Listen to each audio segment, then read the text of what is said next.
Good evening, ladies and gentlemen, and welcome to the lecture of today, which I have named Why History Matters, the Historical Framework of China's Global Ascent.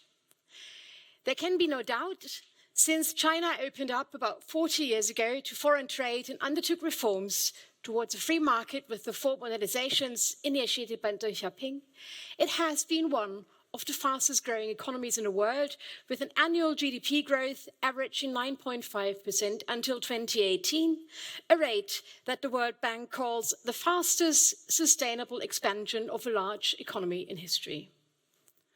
On average, this growth has enabled China to double its GDP every 8 years and helped lift an estimated 800 million people out of poverty. China has become the world's strongest economy based on purchasing power parities, but also a manufacturer, a commodity trader, and holder of foreign exchange reserves.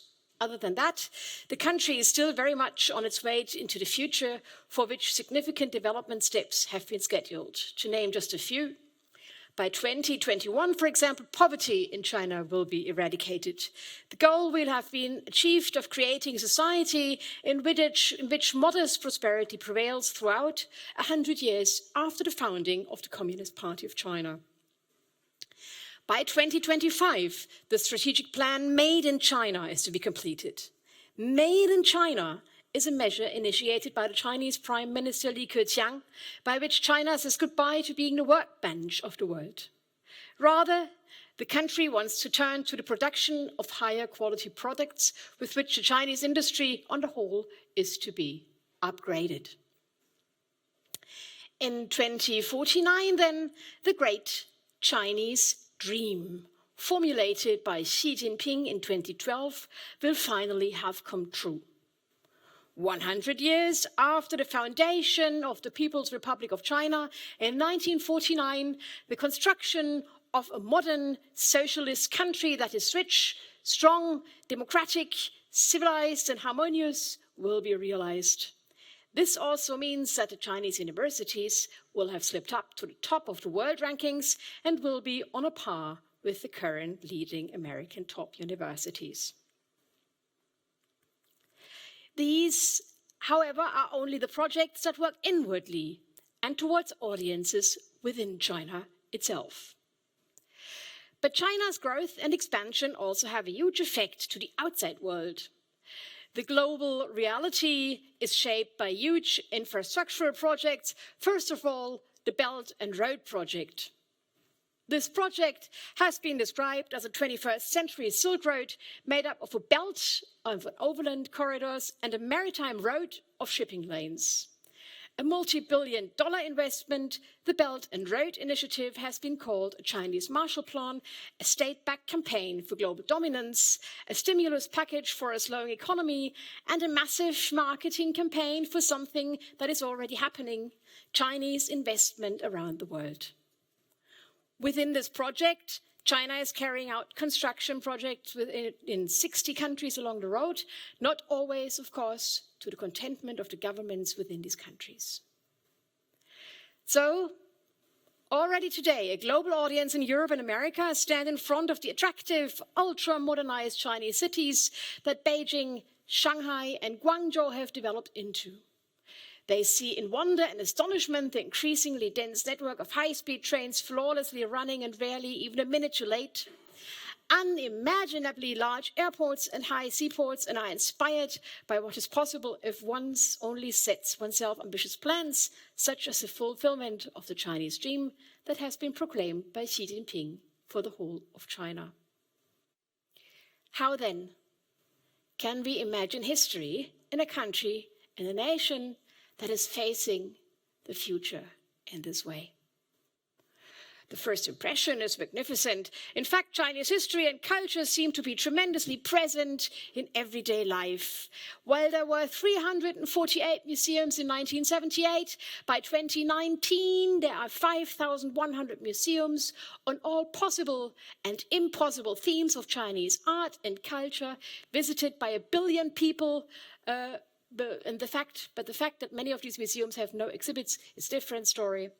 Many old temples and religious sites in the big cities that were either converted into office buildings in 1978 or neglected in a corner of a large industrial plant stand today in old splendor and enormous size again, their construction often financially supported by rich overseas Chinese from Singapore or Taiwan. Topics of Chinese history are also processed in television series. Just think of the very popular series of the Qing dynasty, Yanxi Palace, which is also being criticized by politics, but that's later. But also the long-running Long March, which is a topic people are still watching, the travels of Marco Polo, the sea voyages of Zheng He, and other tales that have been turned into shows and other material, also from which modern areas are made. However, this unbelievably future-oriented scenario and all the history you can see is today, in 2019, subject to heavy imponderables and dangers, since today's life in China hardly corresponds to the realities as envisaged in the plan for China's reconstruction. I will name 3 examples. Firstly, on the one hand, the Chinese economy is no longer providing the figures it should. The real GDP growth has slowed significantly as the Chinese economy matured from 14.2 to 6.6 in 28, and the International Monetary Fund predicts that growth will fall to 5.5 by 2024. However, the Chinese government calls this a new normality and is looking for other ways to boost economic growth through special programs that promote innovation and strengthen the service sector. Secondly, the global community is increasingly skeptical about Chinese expansion. The Belt and Road Summit in Beijing this year in April took place under rather difficult conditions. Critics say the initiative is an effort to cement Chinese influence around the world that attempts to financially bind countries to Beijing by way of debt trap diplomacy. And according to American scholar, the purpose of the Belt and Road Initiative must be seen in legitimizing Chinese domination under the leadership of the Communist Party of China. To this year's Belt and Road Summit, Turkey, Spain, Poland, Fiji, and Sri Lanka have not sent delegates in protest and criticism of the Chinese government. They fear that their support will give the Chinese President Xi Jinping the opportunity to get the support of the whole world for his policies, and that he will be credited with being the one who has China put back at the center of global power and politics. Thirdly, also the people of China, the Chinese population, have become more critical, more skeptical. The Chinese economic miracle has been accompanied by an unprecedented social change that has affected the individual's ability to shape their own lives privately and free and without too much restrictions by the Communist Party. Although there is still no unconditional freedom of movement and choice of residence, the Chinese people still operate under a hukou system in which the place of birth should be the place of residence in order to prevent large crowds moving to the prosperous cities. And there is still an urban-rural divide as far as education and living standards are concerned. So, for example, the new fairy tale-like Chinese wealth, which is often talked about, concentrates on the cities on the East Coast, Beijing and Shanghai.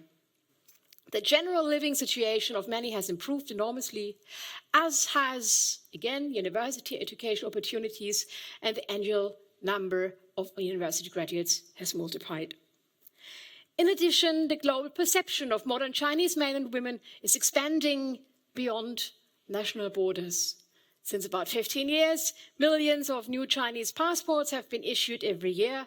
Chinese citizens are curious about the world. They travel all over the globe to see how lives are elsewhere and are now able to form opinions about the success or failure of other political and social systems compared to the Communist Party of China's own government.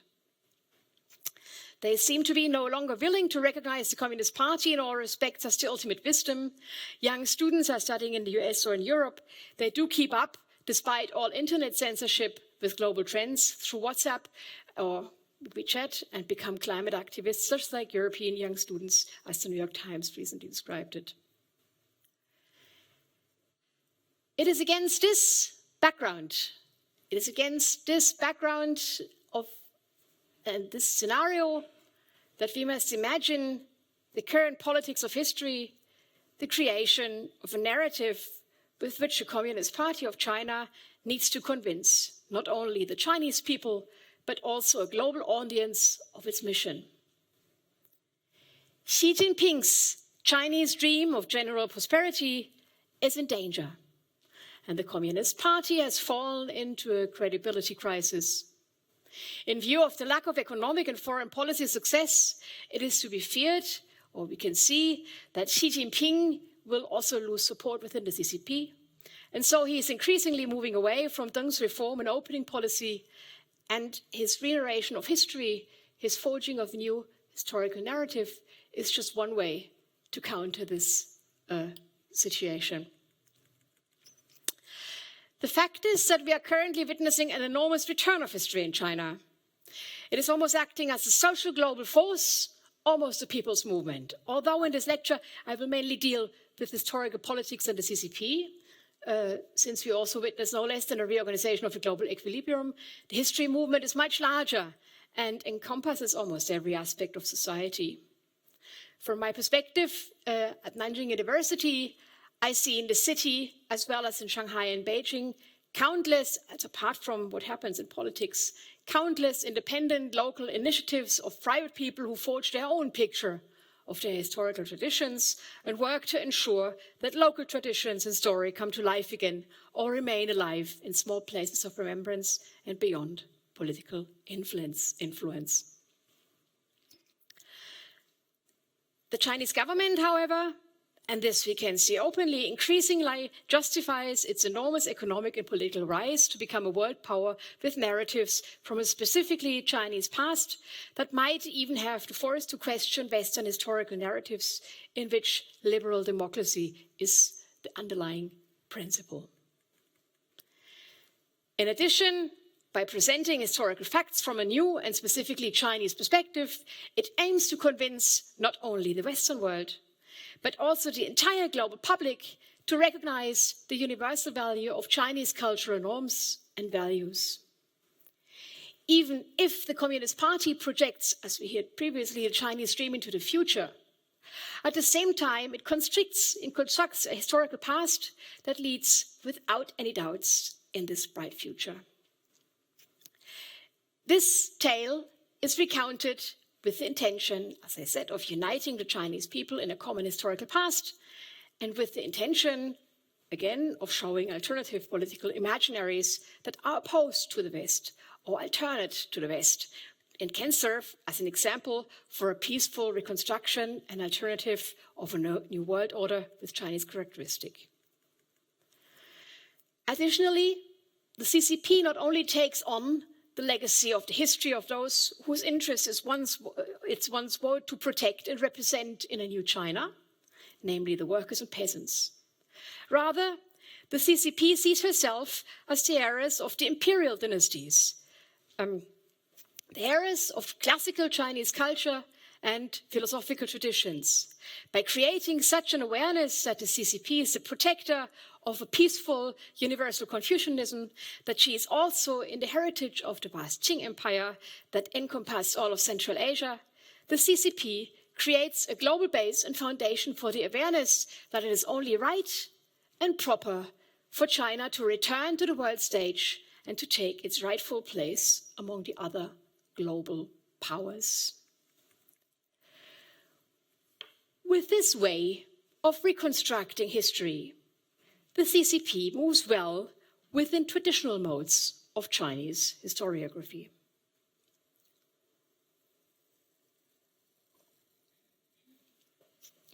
In the imperial era, before the end of the last imperial Qing dynasty in 1912, the legitimacy of a new government was mostly founded on a downfall of the old government, which had lost its moral claim to rule. The new government went ahead and destroyed the archives of the old dynasty, had commissioned its own historians to write a new official history, in which also the reasons for the downfall of the previous dynasty should be clarified. When writing those dynastic histories, strict rules and conventions had to be observed. Any other interpretation of the historical events than the orthodox one shown by preceding historians could have a deadly end for the actual historians. For the 20th century in China, however, and especially after the fall of the empire in 1911, Qing Empire, after the end of the Qing Empire in 1911, a different narrative became important.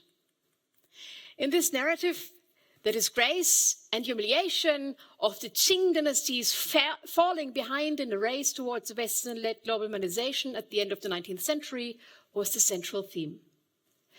Because during this time, the Empire of Japan surpassed China and succeeded in becoming the leader of Asian states, and thus harshly and abruptly questioned China's leading role in Asia.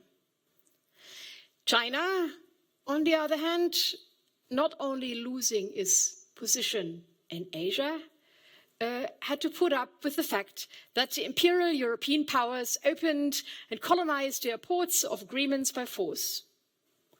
Young Chinese intellectuals swarmed out to the USA, Japan, and Europe to study the social orders, languages, cultures, and Western modernity there in order to find a new national identity in the shifting global balance of power before the First World War. But even after the founding of the Republic of China in 1912, the episodes and tales from the rich repository of Chinese history were carefully selected in order to establish a new national identity, a new Chinese community, rallying under a new republican leadership. Initially, however, elements of the traditional dynastic transition were still used, and so also in the newly formed Republic of China, an attempt was made to compile a history of the previous dynasties according to the traditional pattern. With the already existing 24 dynastic history, there was a template, and so it should not have been a problem to write the 25th dynastic history. However, not only the historical and political parameters had changed beyond recognition, the Republic of China had also abandoned some cultural givens of the imperial empire. The mandate of heaven no longer existed, and the usefulness of a continuity of the Chinese traditions, Confucianism, and other philosophical constructs were doubted by a young intellectual Chinese elite. Nevertheless, in 1914, the first compilation of the final and definite Qing history began, published in 1928 under the title Qing Shigao, before the entire project was banned by the nationalists in the 1930s. The 1930s and 1940s in China were marked by the War of Resistance against Japan, the Second World War, and the Chinese Civil War, which were supposed to totally change the country and the circumstances. After October 1st, 1949, the foundation date of the People's Republic of China, a new historical narrative emerged. People's Republic of China sought to unite its citizens in a narrative that was about Chinese people within the Communist Party rising up against colonial and imperialist European Western powers, which, in cooperation with the arch-enemy Japan, had so far prevented China from developing into a strong, free country during a long century of humiliation. The Chinese people has risen. The CCP set about building a new state, albeit under new auspices. The historians committed to Marxist theory dominated the discourse in the People's Republic, and they were more concerned with class struggle and technological and social progress than with moral superiority, Confucian values, and imperial history. This narrative, according to which, after 1949, the Communist Party was responsible for China casting off the yoke of Japanese oppression and turning China into a free socialist society, receded into the background during the relatively liberal 1980s. But it experienced a renaissance after 1989 and the Tiananmen incident, when China's youth shifted to blaming the Chinese Communist Party for all sorts of grievances in the country. After 1978, however, and during Deng Xiaoping's opening policy, the cruelties of land reform, the Great Leap Forward and the Cultural Revolution were countered with a formula according to which 30% of the events happening during the years of Mao were bad, but 70% were good. Historical narratives were mainly found in the arts during the 1980s. Artists and intellectuals began a new search for Chineseness, whereby the focus was not on an imperial high culture, but rather on different regional cultures, on family values, life and traditions. The resurgent role of the Communist Party in shaping the new China after 1989 has already been mentioned. 1989 was when the Chinese government beat down uprising against its politics by young students in Beijing. Since the beginning of the 2000s, however, ideas of a harmonious society, such as it had already allegedly existed within China, have been increasingly shaping China's foreign relations, and it seems as if the Chinese government also wants to exert its influence abroad now after it has worked within China. Chinese relations are now supposedly based on the idea of a harmonious world as a concept on which international relations can be reoriented or rethought in the light of so-called traditional Confucian values. Hundreds of Confucius institutes, for example, have been opened worldwide. They are assumed to follow the Communist Party's claim to impose Chinese ideas of foreign relations by means of soft power. As far as cultural domination is concerned, China used both the 2008 Olympic Games and the 2010 World Expo to show the world a new role in which it now understood itself. Some of you might recall the television broadcast of the opening ceremony of the Olympic Games. The visual language of the powerful, huge opening shows that accompanied the two mega events was clear. Here, a new superpower returns to the world stage, justified from an ancient culture and now preparing to reassume its ancestral and due place in the new global fabric. This new impression on global power, this new impression of self-inscenation gradually replaced the discourse within China of a century of humiliation by dominant European powers and Japanese aggression.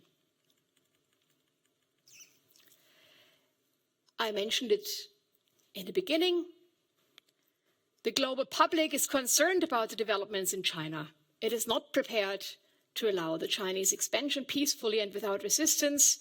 And there are also protests within China against the megalomaniac infrastructure projects like the Belt and Road Initiative and the Maritime Silk Road. Intellectuals worldwide by no means do unconditionally support the idea of an ideological continuity between Confucianism and socialism. Rather, it is feared that in this context, the results of the European Enlightenment, which include the right of free speech and political rights for a person, will be relegated to the background of the idea of a post-traditional Chinese cultural values, which apparently are an alternative system of values. Xi Jinping himself got involved in this political context when he announced in 2013, the historical past must serve the future. After the statement, it was also feared that in this context, academic research at the historical institutes, Chinese universities, would be influenced not only in China, but also abroad. This can be best, that it happened actually in a way, it can be best illustrated by the example of the new Qing history, which has been attacked since 2013 by Chinese historians and researchers of the Xi government, as reported in particular by researchers researching in this direction, for example, Pamela Crossley and Peter Perdue. Because in 2003, 10 years before his assumption of power, the Chinese Communist Party took up again the Qing history project, which had been abandoned in 1930. It was established in a fancy building next to Renmin University, equipped with a massive budget and given 3 tasks. Firstly, the Qing project that had been interrupted in 1930 was supposed to be finished. Secondly, All the source materials concerning Qing history were to be digitized. And thirdly, all English language works on the Qing history were to be translated into Chinese. The new Qing history is mainly about different interpretations of how the power of the Qing dynasty was organized. Until the 1970s, scholars around the world had a coherent narrative of the course of the Qing dynasty.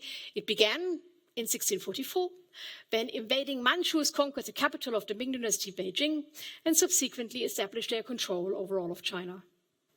Their government was organized according to the Ming model, and in the late 17th century, the Qing began to spread Chinese control to Taiwan, Mongolia, Tibet, and to the far west of China, to the province that is called today Xinjiang.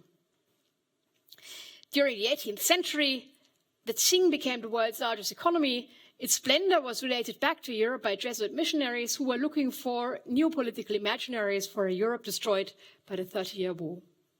In the 19th century, the empire, the Qing governance, was threatened from various sides. Firstly, by one of the largest civil wars in history, the Taiping Rebellion. Secondly, by attacks of foreign gunboat diplomacy, as I already mentioned. And thirdly, through a devastating military and economic incursion from rising and modernizing Japan.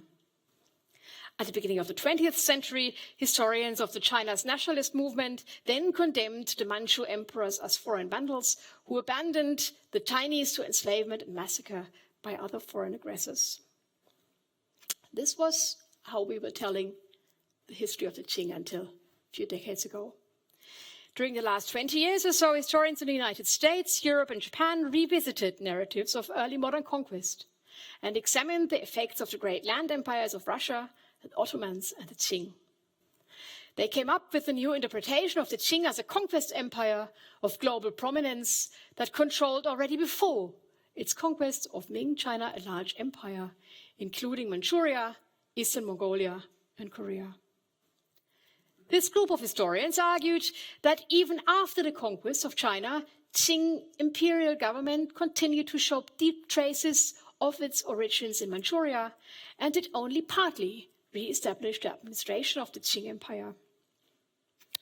Using documents in different languages, they concluded that the Qing Empire had grown through violent military conquests and not through a peaceful incorporation of Mongolia and Tibet, and also created their own version of rule over the Chinese Empire. Xi Jinping's reaction was fierce to this narrative. And thus writes Pamela Crossley that Chinese historians were instructed to neglect the outcomes of the historical facts uncovered by the new Qing history. A history of Qing conquest. It generates separatist movements in Xinjiang and Tibet and fires the independence movement in Taiwan. The Chinese government, so it seems, prefers a view in which the populations of Mongolia, Tibet, and Central Asia willingly and peacefully follow Han civilization. However, from Xi Jinping's version of history, or the way he wants to have tell it, China can legitimize her claims today to Taiwan, Tibet, and Xinjiang, and also it can legitimize claims to the South China Sea, promoting the idea that sovereign control of any territory is legitimated foremost by the historical geography of the nation that claims it. Academics who do not subscribe to the notion of Chinese history promoted by the CCP are termed nihilists. On a personal note, I would like to say that large parts of the academic community within China are skeptical of a Qing history research system with Chinese characteristic, Chinese tastes, and Chinese styles. But these attempts, so they sort of know it's out there, but they don't have their own research influenced by it so far. But these attempts by the CCP of accusing scholars of historical nihilism is taken very seriously within China. The Chinese government also carefully orchestrates other realms of Chinese history The historical commemoration days, for example, are also carefully selected. The most important or the most influential events in Chinese history, as we see it, or as it's seen actually in China's history in the 20th century, including the land reforms of the 1950s, the Cultural Revolution during the 60s, and events at Tiananmen in 1989, have no place in the series of historical commemoration days. They are declared Mingan, sensitive, and archives are still difficult to access for both foreign and Chinese scholars. We only witnessed this recently when there were some excellent commemoration events here in Berlin for the memorial of June 4th, 1989, the day on which the Chinese government in Beijing sent tanks to suppress student-led protests, but none so far in China. These events, however, have left deep marks on Chinese society. But they are currently instead of like historical research applied to it, they are currently mainly dealt with in the historical novels of internationally renowned writers, including Mo Yan, Yu Hua, and Su Tong, who were born during the 1950s and 1960s, and who themselves lived through these traumatic phases of Chinese history that shaped their biography. With respect to the museums I mentioned previously, many of the newly established museums also are still empty. So we have a lot of beautiful, architecturally crafted museums where people are still pondering what to put in there. And it is said that they actually owe their existence to state-imposed measures to boost tourism. But nevertheless, I always want to say this because it always sounds as if the party line history like Xi Jinping and his party line is the only history that exists. Really, apart from that, a lot of private initiatives also exist in order to tell and recreate their own histories.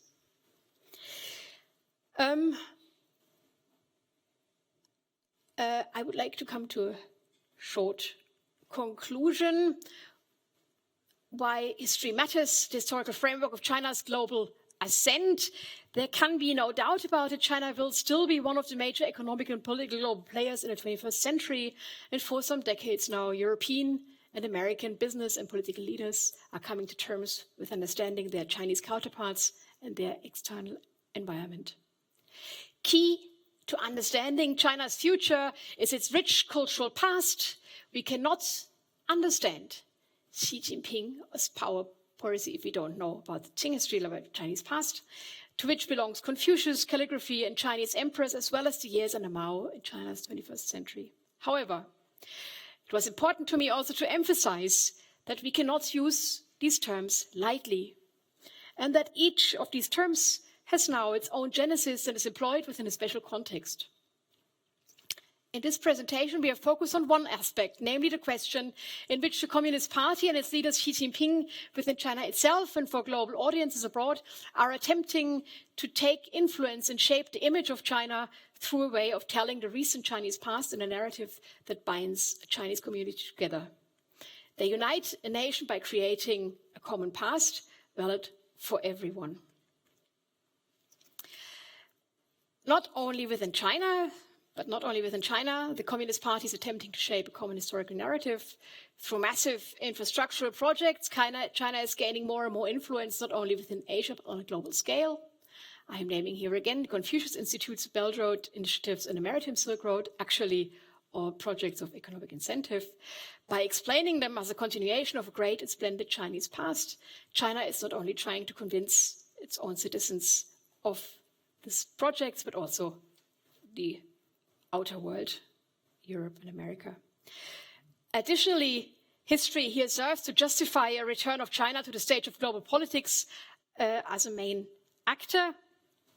A new interpretation of Confucianism is promoted as an alternative for the conduct of foreign policy and relations.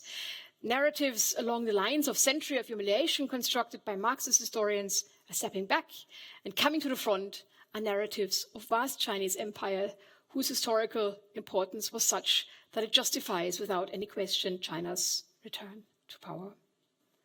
This position is defended forcefully, and historians and academics adhering to a different evaluation of the Chinese imperial past. In our case, historians who subscribe to the new Qing history are judged to be historical nihilists.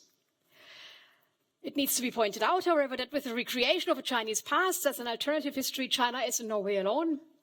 After the front wars, after the fronts of the Cold War collapsed, the historical narratives that legitimized the Western liberal order weakened. Several other states used their own historical traditions to justify their now newly constituted political visions from an often imagined path of magnificent empire.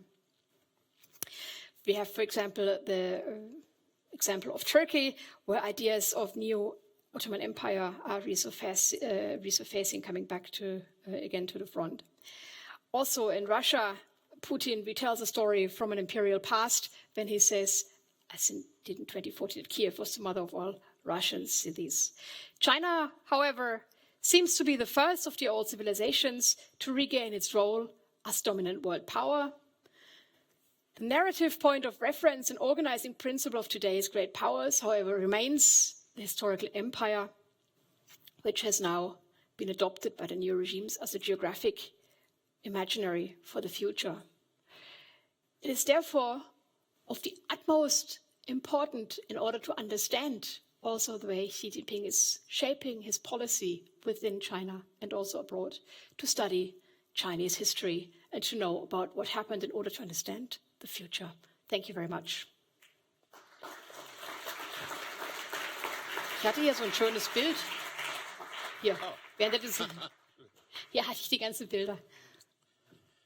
Okay, why don't you have a seat? Good evening, ladies and gentlemen. My name is Eva Sandschneider. I have the great honor and pleasure now to moderate the debate with you. Wonderful pictures. Yeah, see, I forgot to put them on, so you can still have a look at it now. You get all the different facets of the debate. May I call you Ines? Yes, please.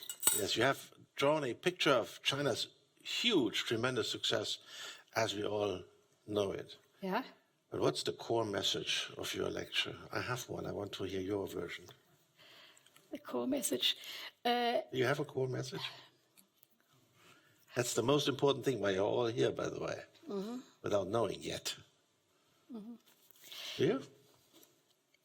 The core message basically is that Chinese history is very much, it's extremely complex, and it's very difficult to make one sense, to make one core in it. That's right, but that's too academic. My core message, listening to you, is very simple. It's very political. It says, you do not understand Xi Jinping unless you understand the forces of China's history. Yeah. Yeah. That is important because we are all asking ourselves, what are these Chinese up to? Where do they want to stop? Do they really want to rule the world? Will the 21st century be a Chinese one in the end? What are they up to? And in what you said and what you described in great detail, there lies an interesting answer. If you don't understand the importance of the year, I would give you 1840, of course. Yeah. You don't understand Xi Jinping, nor do you understand many political elites in China before, communist, nationalist, whatever. And the core challenge, that would be my next question. How would you describe the core challenge stemming from this historical legacy of 1840? Do you know what I mean, what I'm up to? No. No, tell me. It was a disastrous year for China's self-understanding. It was Zhongguo, the Middle Kingdom, up to then. And all of a sudden, these bloody Western powers came, proving that their technology was by far superior to Chinese technology, military technology. And ever since, ladies and gentlemen, you could read what you did in all these many facets. You could read China's history as one attempt after the other to heal this wound, trying to catch up with the Western supremacy.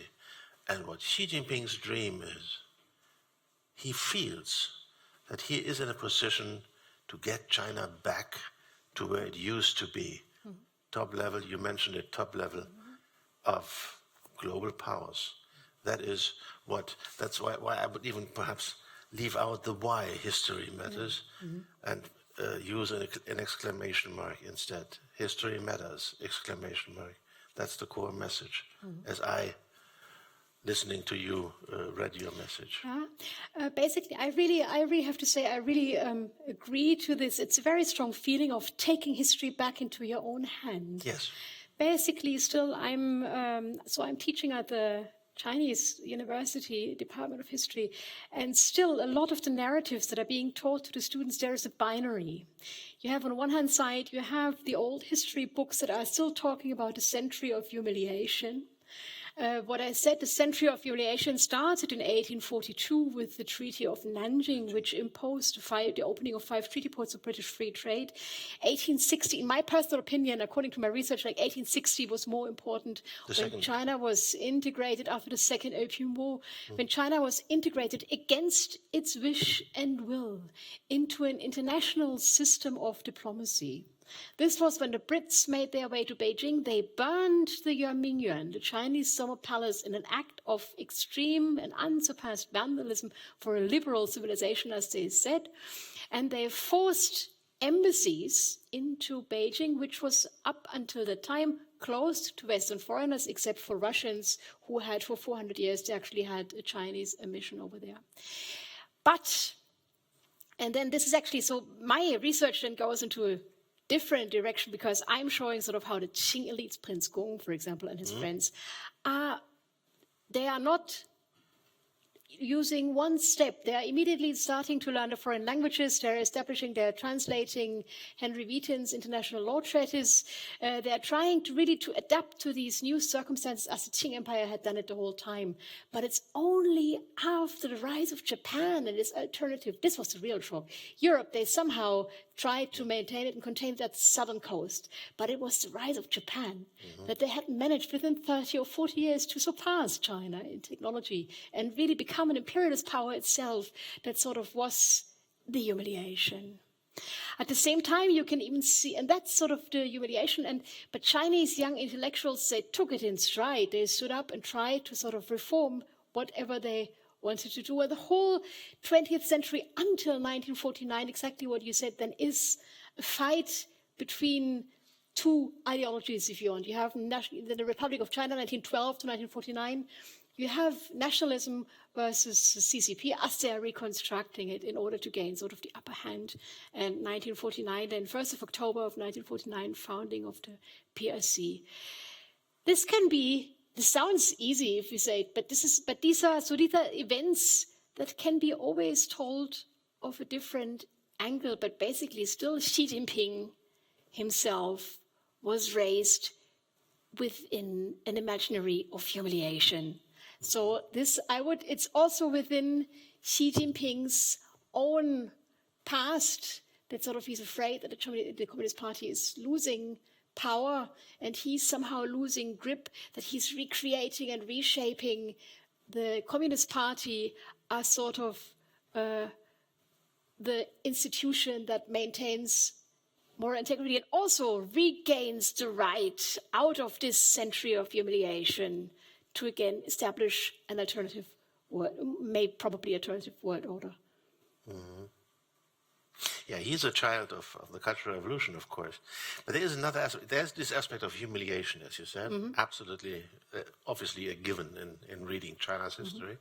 The second challenge, in my perspective, and I would like to hear your comments on that, is that there has been a challenge going on ever since the mid-19th century, which says, how can we get Western technology without Western ideas? Yeah. And these campaigns against spiritual pollution, which is an expression in itself, think about it for a moment, is absolutely new. It has been going on until a few years ago. So the basic question was, how do we get all these technologies, but still keep our Chinese identity and not become Westernized? Yeah. Wouldn't that be the second major red thread in this historical development?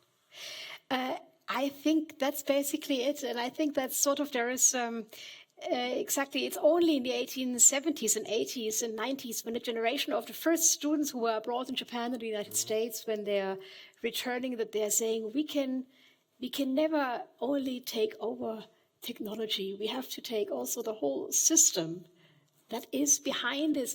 This is the time when we also have students who actually are, about the examination systems in China. Yeah, that everybody has been, it was abolished in 1905, but until 1905, everybody has been selected by examination systems. And then 1905, a new university system is being introduced, and there is a generation of students who have done the traditional examinations on the Confucian classics as well as Western training. Yeah. And so it's basically this idea that it cannot exist next to each other, that it somehow has to be, if we are taking Western technologies, we need the philosophy behind it, that's basically. And right now, it also seems Xi Jinping doesn't trust his own people, yeah? He doesn't sort of, we have the 1980s until 1989, I think there was also sort of a fear of losing grip, of losing power. And now, again, against better knowledge, basically, really, in China, the open discourse on what Xi Jinping is doing among the population, they don't want to talk about it. Yeah, they at least not to me, or they deny it, or they don't take it serious, or they're starting to take it serious now because it encroaches in their life. But there seems to be a similar effect. They want to have the technology without taking over what's behind the West. So they're creating Alibaba, they're doing Baidu, all these Chinese companies which sort of are imitating the West, and even better, they say, okay, we copy Google, but we make it better. Yeah, all the mistakes with Google we copy, because they... That's the trick. Yeah, we copy it, but we make it better. And then we have our own world tool to rule, to Google, to Baidu the world. Baidu is the name of the Chinese search machine. Yeah, so I think there is, but there is on the other hand side. But there is this huge contradiction which I always perceive. So they're saying we are opening up to the world. We want to have internationalization that comes with it, and at the same time they're censoring the internet and they're sort of scaring away foreign researchers coming to universities. So there are a lot of Maodun. It's called Maodun. What is Maodun? Contradictions, yeah. So that's sort of... Mao is still... Yeah. You never understand Mao without Mao Zedong. Yeah. Two different characters, by the way. Anyway, I'm tempted to lead you a little bit away from your historical perspective, because what you just said, this tension between Chineseness in thinking, in historical legacies, and modern challenges combined with the internet. Ladies and gentlemen, this is what's going on out there while we are sitting here. In a way we could never imagine a few years ago, because if you would ask me, you have the privilege of, as an historian, you have all these wonderful facts. If you are coming closer to today, there are no facts to quote and to refer to. You have to try your own assessment. And mine would be that we are almost daily seeing a development as almost a logical consequence of what you have been describing, which says decoupling, Entflechtung in German, is one of the major dangers of the days we are facing, not only, but certainly due to Donald Trump. You see the Chinese internet, you see Western internet, you can read every day these days what Huawei is trying to do in confrontation with Google. We have Alibaba, we have Amazon. Our two worlds seem to fall apart, and that is a kind of consequence coming out from these historical legacies. So it's not only, it should have become clear that history really matters in understanding not only what has been going on in China over the last 30, 40 years, but what will be going on in China over the next challenging 20, 30, 40 years for all of us. Now, since we have proved the fact that history matters, let us open the debate now to all of you, ladies and gentlemen. Let me invite you to join us here in this debate. And here's the first question. Ines, please. I think we have mics running around, right? Yes, here's the first mic. Wait for the mic, please. Okay, thank you. Manfred Nitsch, I'm Emeritus Professor of Political Economy here at Freie Universität too, following for a couple of decades already the development discourse and what's going on in China and the world. So how differs the narrative in Taiwan in the first few decades of my academic life, the Kuomintang and the nationalist discourse from Taiwan and Chiang Kai-shek followers and afterwards their heirs.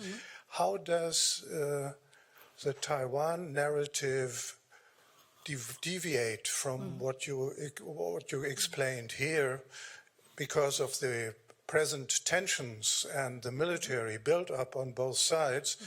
I think it would be of interest for all of us to see whether or not they converge or diverge or differ and conflict.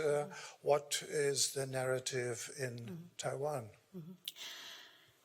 Thank you for this excellent questions. I'm going to make up my answer to this because from my experience, Taiwan, so the Kuomintang elite fled after 1949, established its own Kuomintang government in Taiwan and were existing as sort of the antipode to the PRC.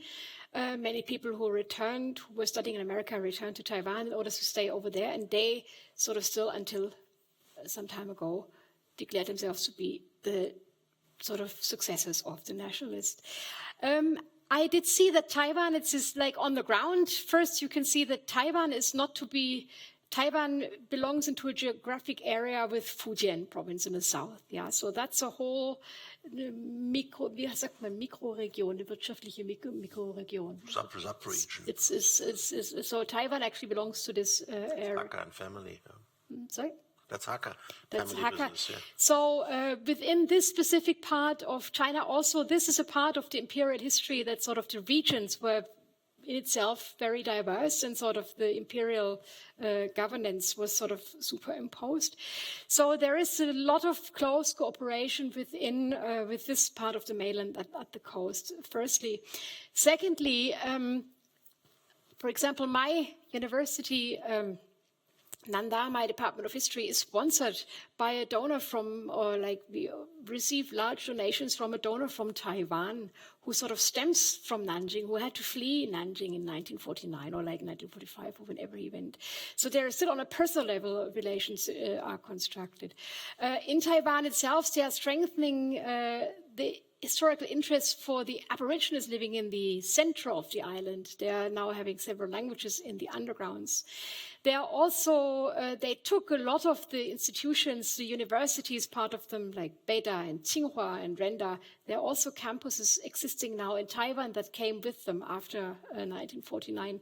Academia Sinica holds large parts of the palace archives and also the large parts of the Forbidden City are in the Palace Museum in Taiwan. So they're attempting to create their own narrative of Chinese history in their own political way, but it's very closely still connected to mainland China. Yeah, so what we hear very often, so it's still not on an official level, of course, not on an official level, but sort of there are informal ways of connection between Taiwan and the PRC. This would be my take on it. And you shouldn't forget that is absolutely true. But there is an enormous tension within Taiwan society.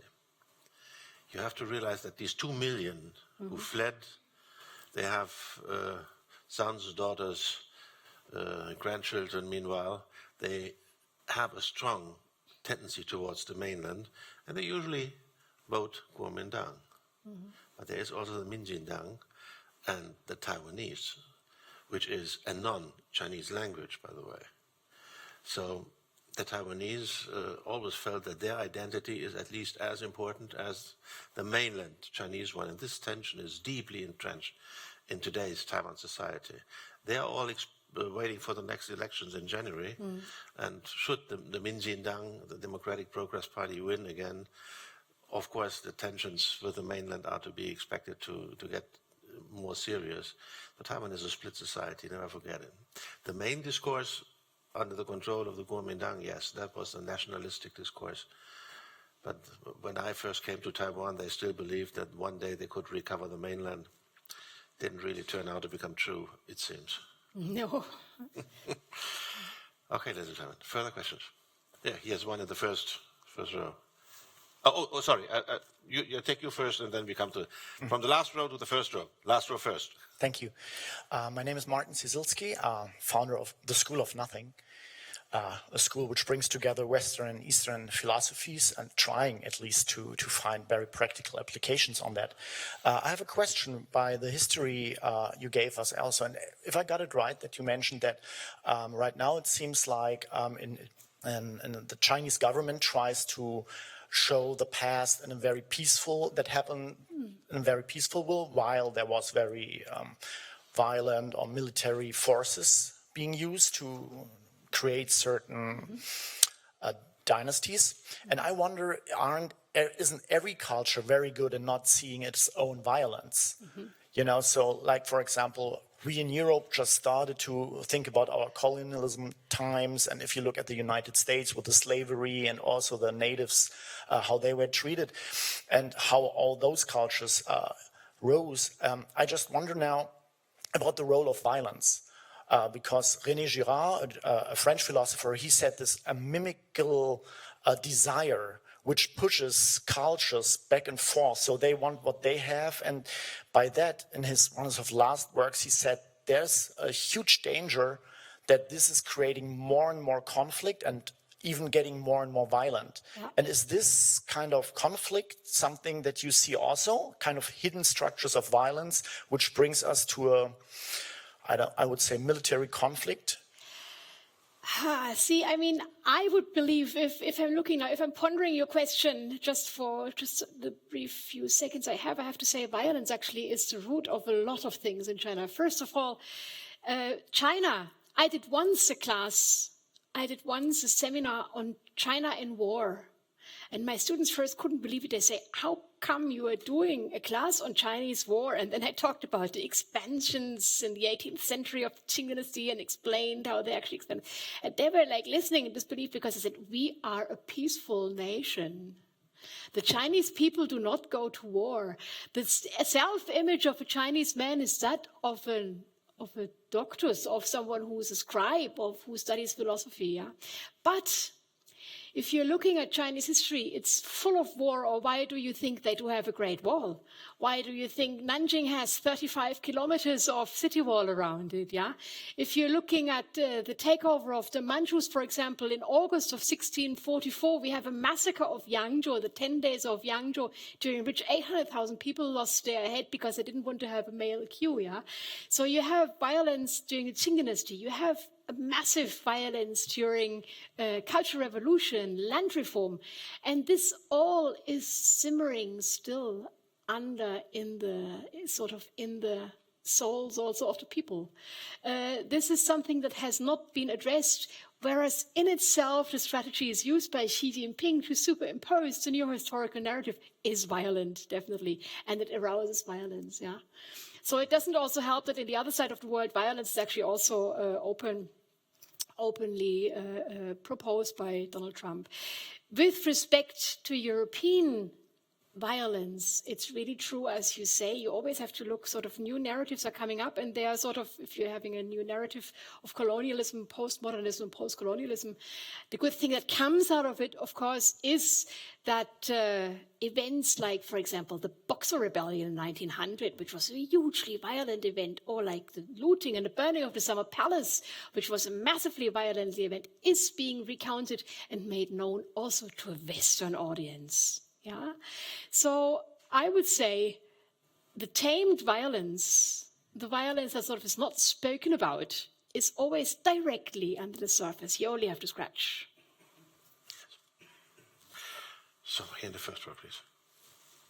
Samir. Thank you very much. I have two questions. First of all, a couple of days ago, I had the chance to meet a few members of the U.S. administration who told me that China is clearly is up to become the next global superpower, and China is, because as you said, it's a reflection of their history. They used to be a superpower, and they want to become again a superpower. But then these gentlemen from the White House said that we have to emphasize that China is clearly the next great enemy of the United States, but also of the Western world, because they're, you know, ripping off.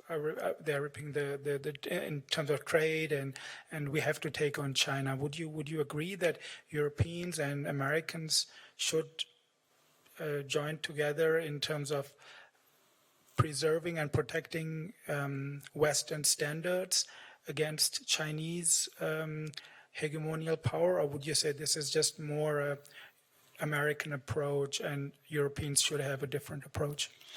The interesting thing about living in China, you can never actually rest. You always have to be up on your toes, and you have to reconsider this question every single day, or like every month or every half year, because the situation is changing so fast. So whereas I would have said, like maybe 8 years ago, I would have said, you know, it's a phase, it's passing, we have to work together with the people because we all have the same goal. I would say today, we have to maintain our levels of integrity. We have to draw borders. We have sort of to show our borders, and we can be completely fond of a Chinese future. We can really be fond of the trains who are running always on time and the massive transport system. But many of my Chinese colleagues also say, well, what you have in Europe, there's a long way until we are at this point. So I think we have to sort of exactly know who we are. We have to know Chinese history, but as important is that we know who we are, what we stand for, and what Europe is towards China and towards the United States. There's an interesting book you may have come across, Graham Allison, Destined for War. For an historian, that must be a challenge, because it's drawing on Thucydides, on the history of the Peloponnesian War, on a rising power and a declining power, and a historical study of 16 similar cases, out of which only 2 did not end in war. That is the challenge of our time. Do they, the 2 of them, the United States, represented by people like the ones you met, and China, end up in a military confrontation? My personal concern, by the way, is that I'm meeting Republicans and Democrats in Washington who are on the same side in that question. And I'm talking to Chinese colleagues who agree. Within the next 15 years, we might end in a military confrontation. Just take a European perspective for a moment and ask yourself, what about Europe? You have nothing in this game except we will suffer from the consequences. You had a second question, or is the war question enough? The war question is enough. So, right in the middle there was a hand, and then Mr. Eigen. Yes, please. No, again, gentleman standing. Thank you. My name is Christian Dolbner. I'm a political economist. I was interested in one aspect of this comparison, Taiwan, Republic of China, which came up. The issue which you addressed also before, about the supposed incompatibility of entering into modern technologies coming from the West and keeping up traditional values. I would like to know whether you or whether the Chinese leadership is referring there more to preservation of its own power structure within China, whether this is compatible with the introduction of modern Western technology, or whether they think that their traditional values will permit them to be better technicians in the future than the Europeans are. I'm trying to get to the true issue, because the Japanese, for instance, they have not considered as incompatible, naturally under American supremacy, not considered as incompatible the adoption of Western technology and its development with ceding a certain amount of their traditional political and cultural values. And the Taiwanese might react equally. But I feel that you have not really gone into that point in your answer. That is a nice question, I think. That is a nice question, but as I said, I believe that the Chinese government, Xi Jinping, is really attempting to establish a system of moral values, what the neo-Confucian, that made up new form of Confucianism that's being thought through at the political level, as sort of a better system of values than the Western liberalism. So, no way has history ended in 2000, as Fukuyama has said, but it was the starting point for China. And with this we can see really in the examples I have mentioned, Alibaba and Google, and so Baidu is not an imitation of American products. Western's getting wrong. They're always talking about copying. Yeah, no, Chinese only copy the best stuff. Yeah, so the argumentation is they should be proud. If you are being copied, you should be proud of it because it's the best product, and we will still improve it. So I believe that the long-term game or goal will be sort of the establishment of their own moral values and improve technology. That sort of would be my, and this is what I put forward. I would also subscribe to that, but I have an interesting, it's just an idea. This is still a communist system after all. Yeah. And we have a tendency, more or less automatically, to challenge them on values. Perhaps we should try to challenge them on capacities. What I'm talking about is digital capacities. In this very building, ladies and gentlemen, people were suffering from the fact that all the data they got were wrong, which is one of the reasons why they made bloody mistakes. In China these days, data are correct. They are directly acquired from the people, from their faces, from watching them. So big data, the effects of digitalization, put this system into a position of making political and economic decisions based on reliable data and not on rumors, which might be, in addition to values, a decisive element of why the system has been successful to this very point. Think about it. The digitalization drive is changing a lot in terms of stability. Mr. Eigen, you are next here, second row. And then I'm coming over to you. I have at least 2 or 3 hands over there. Thank you. Thank you very much. I'm Peter Eigen. I'm the founder of Transparency International. And therefore, I'm very much interested in the phenomenon that Xi Jinping is becoming one of the greatest anti-corruption fighters in the world. Particularly, he's very harsh with corruption whenever he finds it.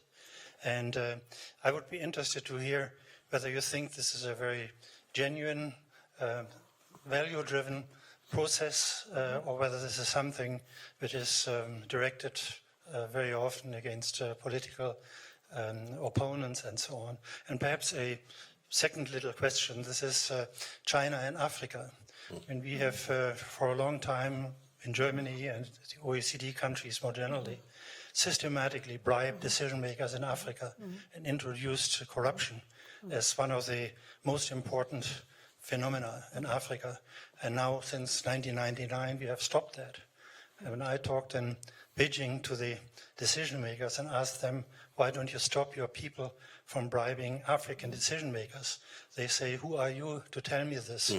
You yourself allowed corruption. You made it tax deductible in Germany, which we never did. But I see with my own eyes that China is turning back the wheel in Africa, in the governance of Africa. And will there be a hope that this sort of enthusiasm of the leadership in Africa, in China against corruption will also eventually stop bribery when they operate in Africa and other developing areas? Again, I'm out of my comfort zone here, but from what I see, so I was already in Nanjing in 2013 when the anti-corruption laws came into place. They were replaced. It was actually, I experienced it as sort of cutting down on privileges, yeah? Massive privileges, pecuniary rewards were actually made legal, and you could actually follow the trail back. You sort of didn't have to bribe someone to get something. You could just apply for money. Yeah, so sort of it was really an attempt to make the flows of money also for research projects and also like the billing after Congress travels, more transparent. Also, we were cutting back massively on the lavish meals that we are always providing for our guest researchers. And we were sort of... 2 fingers of wine. Sorry? Yeah. Only 2 fingers of wine during dinners. Yeah, exactly. And only 2 dishes per person, not like a whole hog as before. So it was perceived initially as sort of really cutting back to normal measures and make make the flow of money more transparent. I have not seen a resurfacing of it, but I'm not very interested in this topic because I was interested in this topic of corruption before because people were actually telling me actively, if you want to actually have your reimbursement, you need to do this and this and this and this, and this sort of deemed corrupt. But I sort of always took the hint of a good friend who said, always stay clean and never deal with this. Yeah. So I perceive on my personal level, the anti-corruption laws sort of as cutting back to what is normal. And with respect to Africa, also, the Chinese official is right to say through German, you did it yourself. Who are you? Or like, how are we to change the system? So really, there are definitely, with respect to China, again, this is always my experience by answering questions, also getting questions and answering questions. Every situation presents itself in a way different from what you're expecting or what you are seeing. You always have to listen closely. And with corruption, I think they're still trying to attempt to improve it better. Also, the social credit points there. First, so far the argumentation is, oh, no. I say, well, am I being observed? Is my face now? I'm a foreigner, so anyway, they will pick me out anyway, yeah.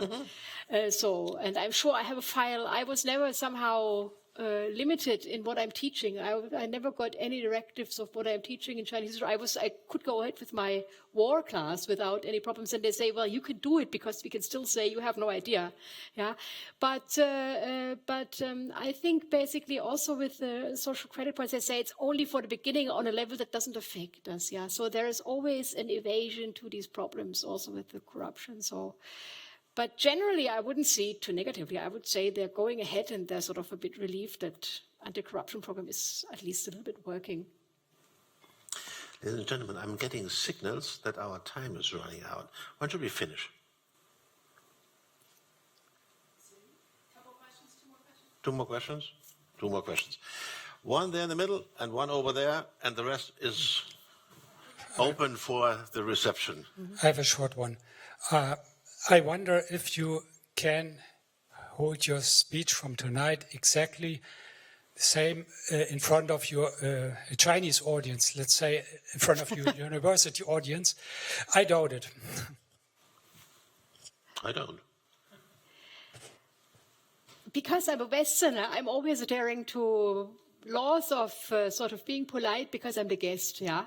But actually, that would be self-censorship, and that is one of my problems. That I'm sort of also I do not like to talk about the Cultural Revolution, but actually, I would go with Eberhard Sandschneider and say I would hold it in front of my colleagues because.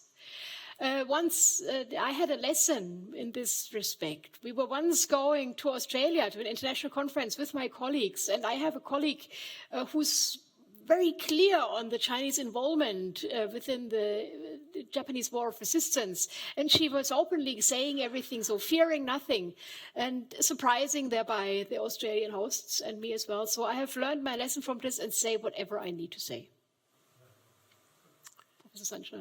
Never try to be too friendly to Chinese audiences, because they do respect. If you try to teach them, if you come with this Western attitude of we know everything better, you bloody Chinese should listen to us, then you have lost. Yeah. By the way, you can say whatever you want in that case. You have lost anyway. But if you come with a true concern, with a critical perspective of China, more often than not, I have made the experience with Chinese counterparts sitting in panels like this, that they are much more critical than I am. Yeah. But they have an advantage. They know the domestic limits, which I never have access to as a foreigner. And as a Chinese academic, as a student, as a journalist, you know exactly where the limit is. Yeah. And it is up to your choice to decide, do I cross or not? If you cross, you know what might happen. If you don't, same in the other direction. So, but it doesn't make really sense to be over polite to the Chinese just in order not to anger them. They have to know what we think, and it is our right to tell them what we think. This is what you call global exchange. If they don't like it, it's not my fault. But the important thing is, you should not change your messages. If you are talking to a German audience, the message should be the same when talking to a Chinese audience. If you start giving different types of interviews, they will sooner or later find out, and believe me, they read every interview you are giving, each one and every one. That might be different here. So be open, be outspoken, be fairly objective to China. That's the challenge for all of us. It's difficult enough, as you can see in all these historical dimensions we have been debating. Getting an objective perspective on China, for me, has been the one central challenge for my academic life for the last 40 years, and I'm still working on it. Yeah, I am in the same situation, yeah. So we are taking one final question over there. This one, this is the last one. In the last row to the left.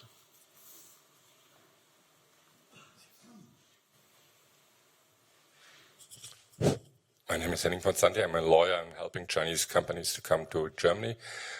My question is on your point saying that the Chinese people might differ from what Xi Jinping thinks and how he wants to act. How much does it matter? Is it really a possibility of the people to somehow oppose? And do you think there could be a movement if he's getting too strong on controlling the society? First question. Second question is, isn't there also an international level of Chinese people? I mean, we know several here in Berlin who are not believing in these sort of Chinese ness but believe in the values. Isn't that also a significant level in China? Thank you very much for your questions. As for the first one, I was referring and talking to people who are doing local initiatives. For example, I've been working with historians in Wuhan who are attempting or were starting to reconstruct the colonial city of Wuhan, like Hankou, like the international colonial settlements. That's within like private initiatives. I'm talking about families who are rediscovering their family history, their heritage. Usually, really, Beijing is far away. Yeah, they're retelling their own history, they're giving value or meaning to what they live in their surrounding environment and with the historical traditions. And this has returned also with respect to religion. I remember going to temples 20 years ago that were empty and that are now sort of lively and bustling and being reconstructed and everything. So, with respect to protest against historical narratives, I would say protests are generated from different parts than historical narratives. It's it's against social injustice, it's against corruption is going out, but like still in case there is, or sort of it's against mistreatment by the party. So it's social injustice that will generate social protests, in my opinion. Historical narratives, they are going to justify this then. I mean, there is a long tradition, by the way, of attacking existing circumstances with historical narratives. Let's just think about the start of the Cultural Revolution. Criticize Lin Biao and Confucius and things like that. Criticizing Confucius and everything. So they will use narratives from the rich Chinese, from the vast Chinese past in order to start the social movement. But the incentive to use these narratives is always in your life world, like social injustice, something. This is the first one. Your second questions. Chinese intellectuals, artists, poets, writers living in Berlin or in San Francisco or in New York, China is used to these people. China has never been also like at the beginning of, since 1848, Chinese can travel again and leave the Qing Empire, although they had to maintain their queue until 1912. But Zhongshan, Sun Yat-sen, was gathering the support for his movement abroad, among the Chinese abroad. And my So all the intellectuals that were abroad were actually also still belonging to the system. Yeah. So there are Chinatowns, there are Chinese communities everywhere in the world, and they belong to China. Most of them, I mean, some of them, they are still Chinese, although they're criticizing their government. They're still Chinese and they love their country. So they are sort of still Chinese, although they're criticizing their government. But they belong to China, and this has a long tradition in China, these communities. Final statement. Thank you so much, ladies and gentlemen. What else could I say? I'm not even trying to summarize this debate. Perhaps the most important message still is study Chinese history in order to understand Chinese future. I promote that this. That is a message for tonight. Thank you so much for helping us with this message. Yeah. And now enjoy the debates during the reception. Thanks to the organizer and to you.